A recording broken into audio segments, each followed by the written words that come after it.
So ఇది CPGET 2024కి సంబంధించిన PDF. So దీన్ని బేస్ చేసుకొని మీకు ఎక్స్ప్లెయిన్ చేస్తాను, మీకు ఒక ఐడియా వస్తుంది. ఓకేనా? సో ఫస్ట్ మనం డిస్కషన్ చేసుకునేది సిపిగేట్ రిలీజ్ అయిన తర్వాత ఎన్ని రోజులు అప్లికేషన్కి టైం ఉంటుంది, ఎగ్జామ్ ఎప్పుడు ఉంటుంది అనేది ఫస్ట్ థింగ్. సో ఇందులోనే చూసుకుంటే మీరు మనకి టీఎస్ సిపిగేట్ 2024 ఇది 25 రిలీజ్ అయిన తర్వాత సేమ్ ఇన్ఫర్మేషన్ అనేది సేమ్ ఉంటుంది, ఏం చేంజ్ కాదు. అండ్ 25 కూడా సేమ్ ఇన్ఫర్మేషన్ ఉంటుంది, సిలబస్ కూడా సేమ్ ఉంటుంది కాబట్టి ఏం చేంజ్ కాదు, మనకి సేమ్ ప్రాసెస్లో జరుగుతూ ఉంటుంది. సో సిపిగేట్ 2024 మీకు ఒక ఐడియా ఇస్తుంది, ఎందుకంటే టైం ఉంది. ఇంకా మీకు ప్రిపరేషన్ ఇప్పటి నుంచి స్టార్ట్ చేసిన క్యాంపస్ సీట్ కొట్టే టైం ఉంది కాబట్టి ఈ వీడియో నేను మీకు చేస్తున్నా. That is the main point. ఓకేనా? So Osman university main campus seat కొట్టాలి, కాకతీయ యూనివర్సిటీలో సీట్ కొట్టాలి, తెలంగాణ యూనివర్సిటీలో సీట్ కొట్టాలి, క్యాంపస్లోకి వచ్చి పీజీ చేయాలి అనే పర్సన్స్ ఎవరైతే ఉన్నారో సో వాళ్ళ కోసం ఇంకా టైం ఉంది. ఇప్పటి నుంచి ప్రిపేర్ అయినా డెఫినెట్లీ సీట్ వస్తుంది అనే పాయింట్లో నేను ఈ వీడియో చేస్తున్నా. ఇక్కడ చూడండి, మనకి లాస్ట్ ఇయర్ నోటిఫికేషన్ ఎప్పుడు వచ్చిందంటే 18th మే వచ్చింది. మే 18th రోజు వచ్చింది. బట్ ఈ ఇయర్ మే అయిపోయింది, జూన్ వచ్చింది, ఇంకా రాలేదు. సో కొన్ని అనివార్య కారణాల వల్ల వాళ్ళు ఇంటర్నల్గా ప్రాబ్లమ్స్ ఉన్నాయి కాబట్టి రిలీజ్ చేయలేదు. సో రిలీజ్ చేస్తామని మన న్యూస్ పేపర్కి ఇచ్చారు, ఆల్రెడీ మనం వీడియో కూడా చేసినాము. సో ఈ మే 18కి మనకి నోటిఫికేషన్ రిలీజ్ అయినాక అప్లికేషన్ డేట్స్ చూడండి, జూన్ 30 వరకు. ఓకేనా? జూన్ 30 వరకు అప్లికేషన్ డేట్స్ అనేవి ఇచ్చారు. సో 1 మంత్ కంటే ఎక్కువ ఇచ్చారు. ఓకేనా? సో 1 మంత్ కంటే ఎక్కువ అనేది మనకి ఇచ్చారు కాబట్టి ఈసారి కూడా మినిమం 1 మంత్ అప్లికేషన్ డేట్స్ అనేవి ఉంటాయి. మినిమం 1 మంత్ అనేది అప్లికేషన్కి డేట్స్ ఇస్తారు. ఒకసారి అప్లికేషన్ మనకి స్టార్ట్ అయింది అంటే సిపిగేట్ 2025 సిపిగేట్ రిలీజ్ అయింది అంటే ఆ అప్లికేషన్ స్టార్ట్ అయ్యి అప్లికేషన్ డేట్ అయిపోయేసరికే 1 మంత్ టైం పడుతుంది. సో ఈ 1 మంత్ మీకు చాలు ప్రిపరేషన్ కానీ. అది ఒక నార్మల్ స్టేట్ ఎంట్రన్స్ ఎగ్జామ్. మీరు పర్టికులర్ అప్లై చేసే ఒక్క సబ్జెక్ట్కి ఏదైతే ఉందో, అది ఎంఏ ఇంగ్లీషో, ఎంఏ పొలిటికల్ సైన్సో, ఎంఏ ఎకనామిక్సో, MSc biotechnology, MSc maths, MSc physics, MSc zoology, అది whatever subject it may be, దానికి 3,000, 4,000, 5,000 మంది అప్లై చేస్తారు. ఓకేనా?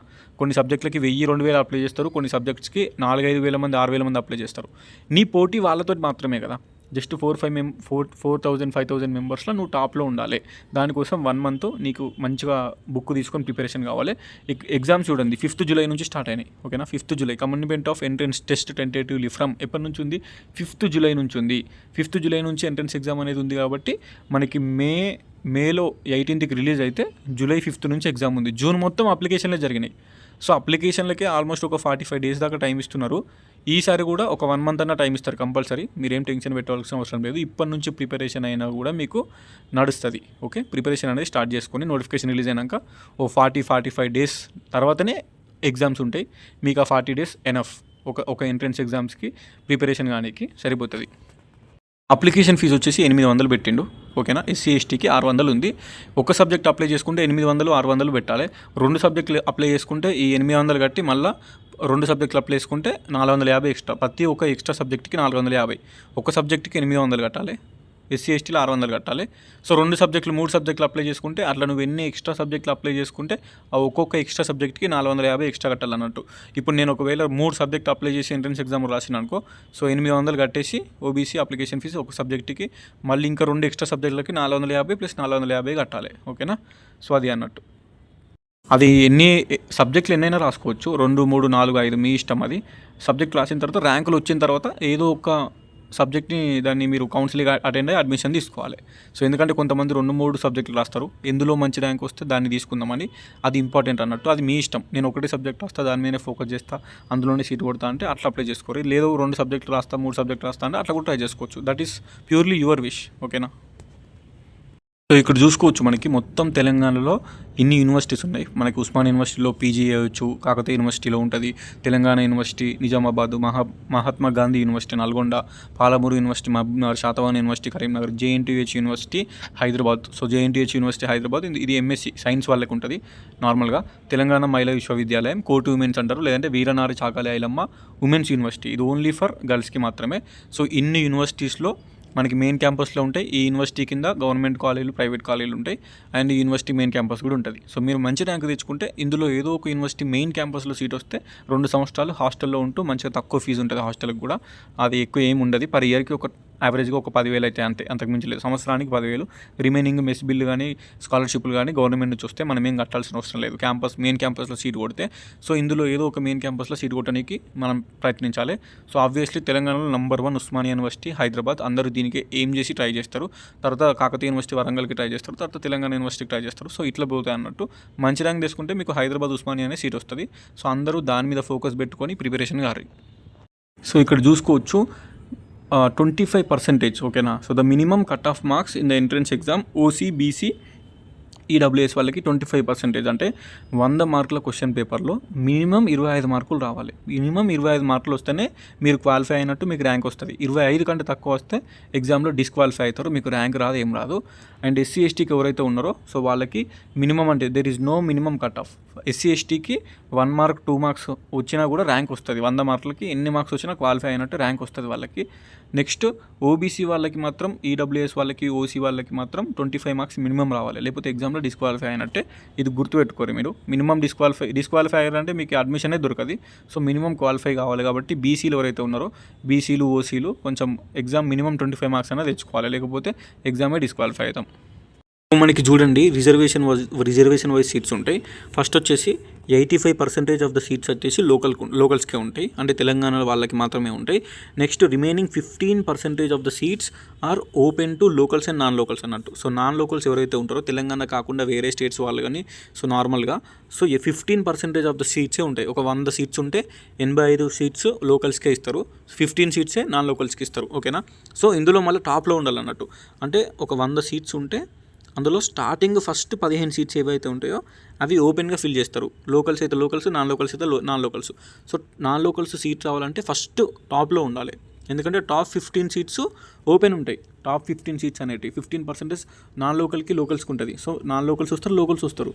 నాన్ లోకల్స్ కంటే మంచి టాప్లో ఉంటేనే ఈ 15 సీట్స్లో మీరు కూడా సెట్ అవుతారు అన్నట్టు 15% రిజర్వేషన్లో.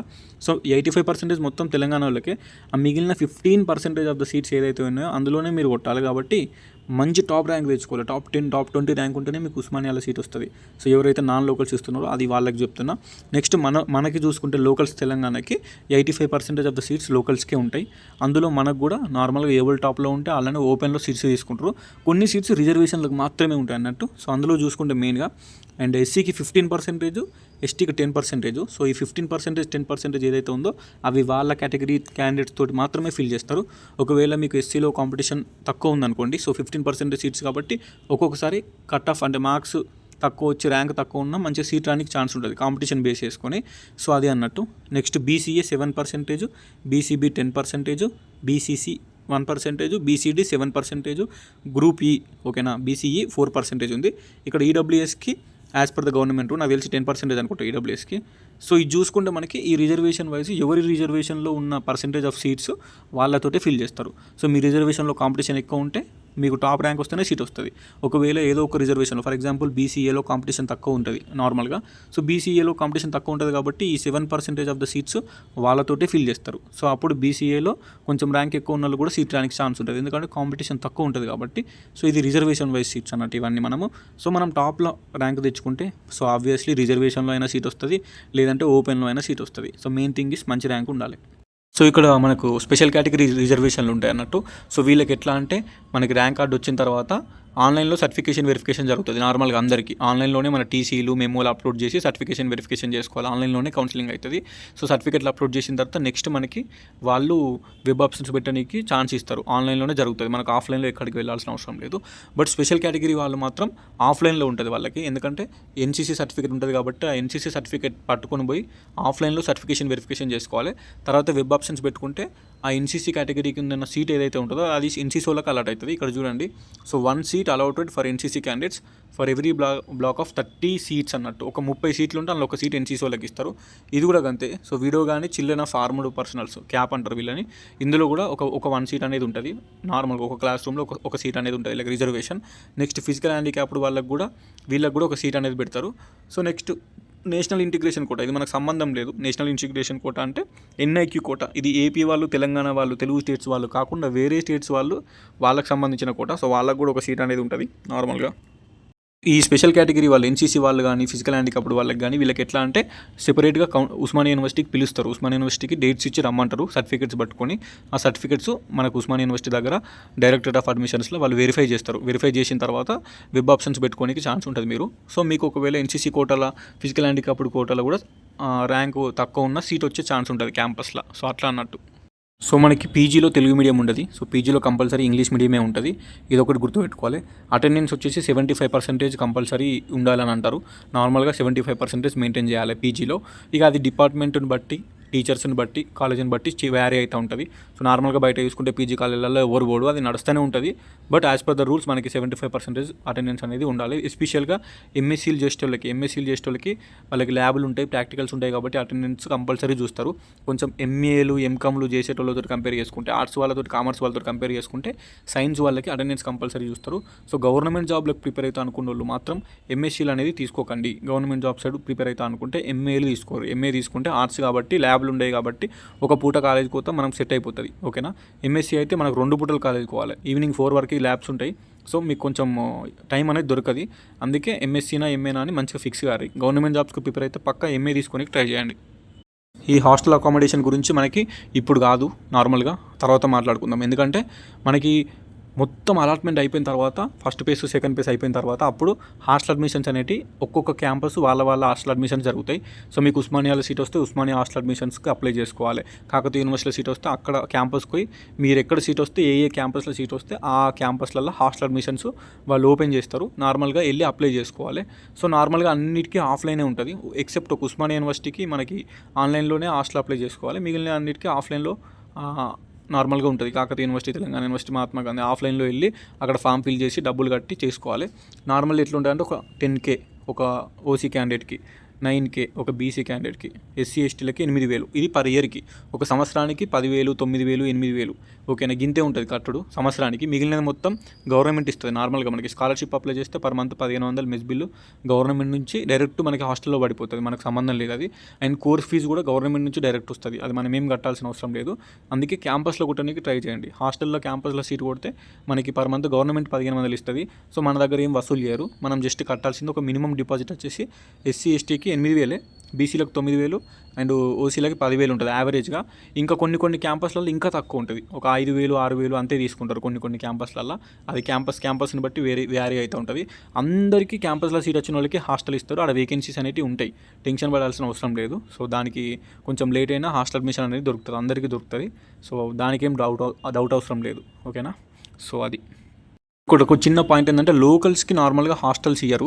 ఎందుకంటే ఇప్పుడు నువ్వు హైదరాబాద్, ఉస్మానియా యూనివర్సిటీ కూడా హైదరాబాద్లోనే ఉంది. సో నువ్వు లోకల్ కాబట్టి ఇంటికాడ నుంచి అప్ అండ్ డౌన్ చేసుకోవచ్చు. ఓకేనా. సో లోకల్స్కి హాస్టల్ అడ్మిషన్స్ అనేవి ఇయ్యరు. లాస్ట్కి ఒకవేళ సీట్స్ మిగిలి ఉంటే ఇస్తారు కావచ్చు, కానీ సో ఫస్ట్ ప్రిఫరెన్స్ అయితే దూరం ఉన్న వాళ్ళకి ఇస్తారు. ఎందుకంటే నువ్వు లోకల్ ఉన్నావు కాబట్టి లోకల్ వాళ్ళకి ఇయ్యరు. ఇప్పుడు కాకతీయ యూనివర్సిటీ హన్మకొండలు ఉంటుంది. నువ్వు హన్మకొండ లోకల్ కాబట్టి నీకు హాస్టల్ అడ్మిషన్స్ ఇయ్యరు. ఫస్ట్ వేరే జిల్లాల నుంచి వచ్చిన వాళ్ళకి ఇస్తారు, తర్వాత లోకల్స్కి ప్రిఫరెన్స్ ఇస్తారు. సో ఇది ఒకటి గుర్తుపెట్టుకోవాలి. అంతే, అర్థమైంది కదా మీకు. ఫస్ట్ మీరు అప్లై చేసుకోవాలి. మనకి జూలైలో ఎగ్జామ్ ఉంటుంది. సో జూలైలో ఎగ్జామ్ రాయాలి. ఎగ్జామ్ రాసిన తర్వాత మీకు ర్యాంక్ కార్డు వస్తుంది. సో ర్యాంక్ వచ్చిన తర్వాత ఆన్లైన్ సర్టిఫికేషన్ వెరిఫికేషన్ జరుగుతుంది. ఓకేనా. సర్టిఫికేషన్ వెరిఫికేషన్ జరుగుతుంది. ఇది ఎందులో జరుగుతుంది? ఆన్లైన్లోనే జరుగుతుంది. ఆన్లైన్లో సర్టిఫికేషన్ వెరిఫికేషన్ జరుగుతుంది. దీనికి సంబంధించిన డాక్యుమెంట్స్ అన్ని మీరు సబ్మిట్ చేయాలి, ఆన్లైన్లోనే అప్లోడ్ చేయాలి. నీట్గా స్కాన్ చేసి ఫోన్లోనే అప్లోడ్ చేసుకోవచ్చు, లేదంటే నెట్ సెంటర్లో పోతే వాళ్ళు చేస్తారు. అదంతా అయిపోయిన తర్వాత వెబ్ ఆప్షన్స్ అనేవి జరుగుతాయి. సో వెబ్ ఆప్షన్స్ అనేవి అప్పుడు స్టార్ట్ అవుతాయి. సో వెబ్ ఆప్షన్స్ పెట్టుకున్న తర్వాత మనకి ఫస్ట్ పేజ్ ఉంటుంది, ఇందులో ట్రై చేసుకోవచ్చు. సెకండ్ పేజ్ ఉంటుంది, ఇందులో ట్రై చేసుకోవచ్చు. థర్డ్ పేజ్ కూడా ఉంటుంది. మొత్తం 3 పేజ్లు ఉంటాయి. ఈ థర్డ్ పేజ్ అనేది ఫైనల్ పేజ్ అనమాట, లాస్ట్ పేజ్, అదే లాస్ట్ పేజ్. సో ఈ 3 పేజీలు అనేవి ఉంటాయి మనకి. సో ఫస్ట్ పేజ్లో ట్రై చేసుకోవచ్చు, సెకండ్ పేజ్లో ట్రై చేసుకోవచ్చు, థర్డ్ పేజ్లో ట్రై చేసుకోవచ్చు. మీరు డిగ్రీ అనేది రెగ్యులర్గా క్లియర్ చేసుకోరు. ఫస్ట్ పేజ్కి మీకు ఛాన్స్ ఉంటుంది. ఒకవేళ డిగ్రీ సప్లీలు పెట్టుకొని కొంచెం లేట్గా రిజల్ట్స్ వచ్చి సప్లిమెంటరీలో పాస్ అయిన వాళ్ళకి ఫస్ట్ పేజ్ మిస్ అయినా సెకండ్ పేజ్ థర్డ్ పేజ్ అనేది అడ్మిషన్ దొరుకుతుంది. సో మనకి మెయిన్గా రెగ్యులర్గా డిగ్రీ క్లియర్ చేసుకొని మంచి ర్యాంక్ తెచ్చుకుంటే ఫస్ట్ పేజ్లోనే క్యాంపస్లో సీట్ రానికి ఛాన్స్ ఉంటుంది. సో అది అన్నట్టు. అండ్ మళ్ళీ పేపర్ వచ్చేసి 100 మార్కులకు ఉంటుంది. నెగిటివ్ మార్కింగ్ అనేది ఉండదు. సో మంచిగా ఒక 70+ మార్క్స్కి టార్గెట్ పెట్టుకొని చదువురి. ఓకేనా. సో నార్మల్గా 50, 60 మార్క్స్ వచ్చినా కూడా క్యాంపస్లలో సీట్ రానికి ఛాన్స్ ఉంటుంది ఒక్కొక్కసారి, క్వశ్చన్ పేపర్ హార్డ్ వస్తే.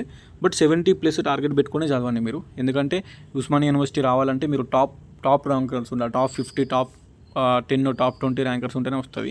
ప్రతి కోర్స్కి తిప్పి కొడితే ఒక 40 సీట్స్ 50 సీట్సే ఉంటాయి కాబట్టి ఆ 40-50 సీట్స్లో నువ్వు కొట్టాలి సీటు అంటే నువ్వు ఎట్లాగో టాప్ 40లో టాప్ 50లో ఉంటేనే సీట్ వస్తుంది, లేదంటే రాదు. సో 100 మార్కుల క్వశ్చన్ పేపర్కి నెగిటివ్ మార్కింగ్ అనేది లేదు. సో నెగిటివ్ మార్కింగ్ లేదు కాబట్టి మనం 100కి 100 అటెంప్ట్ చేయాలి. బట్ మంచిగా అటెంప్ట్ చేస్తే వస్తుంది. వితౌట్ ప్రిపరేషన్ అటెంప్ట్ చేస్తే రాదు. కంపల్సరీ ప్రిపరేషన్ అనేది కావాలి. ఆ సబ్జెక్ట్ మీకు ఇంట్రెస్ట్ ఉన్నది కోర్స్ ఎంచుకొని ప్రిపరేషన్ అయితే స్కోర్ ఎక్కువ రానికి ఛాన్స్ ఉంటుంది. నెక్స్ట్ స్కాలర్షిప్కి సంబంధించింది ఈపాస్ స్కాలర్షిప్ మనం అప్లై చేసుకుంటాం ఈపాస్ వెబ్సైట్లో. సో లేటెస్ట్ ఇన్కమ్ ఉంటే స్కాలర్షిప్ వస్తుంది, తెలంగాణ వాళ్ళకే వస్తుంది. సో ఏపీ వాళ్ళకి వేరే వాళ్ళకి రాదు, నాన్ లోకల్స్కి స్కాలర్షిప్. ఓన్లీ తెలంగాణ వాళ్ళకి మాత్రమే గవర్నమెంట్ స్కాలర్షిప్ ఇస్తుంది, మిగిలిన వాళ్ళకి స్కాలర్షిప్లు రావు. అది మీరు గుర్తుపెట్టుకోవాలి కంపల్సరీ. అండ్ 2025 ఇన్కమ్ సర్టిఫికేట్ తీసి పెట్టుకోరి, మీకు కంపల్సరీ ఆన్లైన్ సర్టిఫికేషన్ వెరిఫికేషన్ అప్పుడు పనిచేస్తుంది. సో అవన్నీ మనం తర్వాత డిస్కషన్ చేసుకుంటాం కంపల్సరీ. స్కాలర్షిప్ అప్లికేషన్లు స్టార్ట్ అయిన తర్వాత కూడా సో క్లారిటీగా మనం ఎట్లా అప్లై చేసుకోవాలనేది మీకు చెప్తా. ప్రస్తుతానికైతే ఇప్పుడు మీకున్న సిచ్యువేషన్లో డిగ్రీ క్లియర్ చేసుకోరి. ఫస్ట్ డిగ్రీ అనేది పాస్ కావాలి. వితౌట్ డిగ్రీ పాస్ మనం ఏం చేయలేం. డిగ్రీ పాస్ అయినాం అనుకుంటే విజేత కాంపిటీషన్లో బుక్స్ అనేవి దొరుకుతాయి మీకు. సో మీరు సిపిగేట్కి సంబంధించిన బుక్స్ గూగుల్లో కానీ లేదంటే ఏదైనా ఫ్లిప్కార్ట్లో కానీ దగ్గర ఉన్న బుక్ స్టాల్లో ట్రై చేయండి. సిలబస్లు కూడా గూగుల్లో పీడిఎఫ్ డౌన్లోడ్ చేసుకోరి, దొరుకుతాయి. సిపిగేట్ సిలబస్ అని కొడితే మీ సబ్జెక్ట్కి సంబంధించింది వస్తుంది. దాని రిలేటెడ్ మీ డిగ్రీ బుక్స్ కానీ యూట్యూబ్ కానీ గూగుల్లో కానీ కొట్టి సెర్చ్ చేసుకొని మీరు చేసుకోరు, అప్పుడు మీకు ఈజీగా హెల్ప్ అవుతుంది. సో అది అన్నట్టు కొన్ని బుక్స్ దొరికాయి కొన్ని సబ్జెక్టులకి, అప్పుడు మనమే ఓన్గా ప్రిపేర్ కావాలి. సో అది. ఇంకేమైనా డౌట్స్ ఉంటే కూడా కామెంట్ చేయండి, కంపల్సరీ రిప్లై ఇస్తాను. ప్రస్తుతానికైతే మొత్తం డీటెయిల్గా ఒక పాయింట్ అనేది ఎక్స్ప్లెయిన్ చేసినా అనుకుంటున్నా. సో ఇంకా డౌట్స్ ఉంటే కామెంట్ చేయండి, ఇంకా వీడియో చేస్తాను. ఈ సిపిగేట్ రిలేటెడ్ అనేది సింపుల్ అయిపోద్ది. సిన్స్ లాస్ట్ 2022 నుంచి 2023, 2024 ఇవన్నీ నార్మల్గా సిపిగేట్లు చూసుకుంటూ వస్తున్నా కాబట్టి ఐడియా ఉంది నాకు. నాది 23లో పీజీ అయిపోయింది ఆల్రెడీ. 23, 25 సిపిగేట్ కూడా వీడియోలు చేసిన. సో దాని ఇన్ఫర్మేషన్ అనేది ఈజీగా చెప్పగలుగుతాను నేను. మీరు కొత్తోళ్ళు కాబట్టి సబ్స్క్రైబ్ చేసుకొని మీ ఫ్రెండ్స్కి షేర్ చేయండి సిపిగేట్ రాష్ట్రాలకి. సో నా main intention compulsory rural background ఉన్న వాళ్ళని ఎంకరేజ్ చేయాలి. వాళ్ళకు మంచి సబ్జెక్ట్ ఉంటుంది, ఈజీగా మంచి ర్యాంక్స్ వస్తారు. సో అమ్మాయిలు కూడా లాస్ట్ ఇయర్ కూడా రూరల్ బ్యాక్గ్రౌండ్ ఉన్న వాళ్ళని నేను బాగా ఫోకస్ చేసిన, వాళ్ళకి రిప్లై ఇచ్చిన, వాళ్ళకి హెల్ప్ చేసిన నేను. సో రూరల్ ఏరియాస్లో ఉన్న వాళ్ళు సబ్జెక్ట్ నాలెడ్జ్ మంచి డెప్త్ ఉంటుంది గవర్నమెంట్ కాలేజ్లో చదివే స్టూడెంట్స్కి కూడా. సో వాళ్ళు మంచి ర్యాంక్ తెచ్చుకొని క్యాంపస్కి వచ్చి చదువుకొని 2 సంవత్సరాలు సో మంచి లైఫ్ అనేది చూసుకోవాలనేది అది మెయిన్ పాయింట్. సో క్యాంపస్కి వచ్చి చదువుకుంటే అది వేరు ఉంటుంది. ఇక్కడికి వచ్చిన తర్వాత సబ్జెక్ట్ నాలెడ్జ్ వస్తుంది, మంచిగా ప్రిపేర్ అయితే గవర్నమెంట్ జాబ్స్ కూడా కొట్టుకుంటారు. సో పీజీ క్లియర్ చేసుకుంటే పీజీ తర్వాత మంచి ఆపర్చునిటీస్ ఉంటాయి, లైఫ్ అనేది మంచిగా ఉంటుంది. అందుకే సో సబ్జెక్ట్ ఉన్నోళ్ళు, మంచి ఇంట్రెస్ట్ ఉన్నోళ్ళు మాత్రం ఎస్పెషల్గా మనం ఎంకరేజ్ చేయాలి. సో వాళ్ళకి ఏం డౌట్స్ ఉన్నా చిన్న doubts each and everything clear చేయాలి. మనకి క్యాంపస్ స్టూడెంట్ 2022 అని ఇన్స్టాగ్రామ్ ఐడి ఉంటుంది, అందులో కూడా మీరు నన్ను ఫాలో అయ్యి నాకు మెసేజ్ చేస్తే పర్సనల్గా కూడా రిప్లై ఇస్తాను నేను. సో అంతే, ఇప్పటికైతే చెప్పేది ఏం లేదు, ఉంటా మరి. Signing off, this is your campus student. Please share this channel to CPGET student. ఎవరైతే సిపిగేట్ 2025 రాస్తారో వాళ్ళకి ఇట్ విల్ డెఫినెట్లీ హెల్ప్. ఓకేనా? సో అంతే.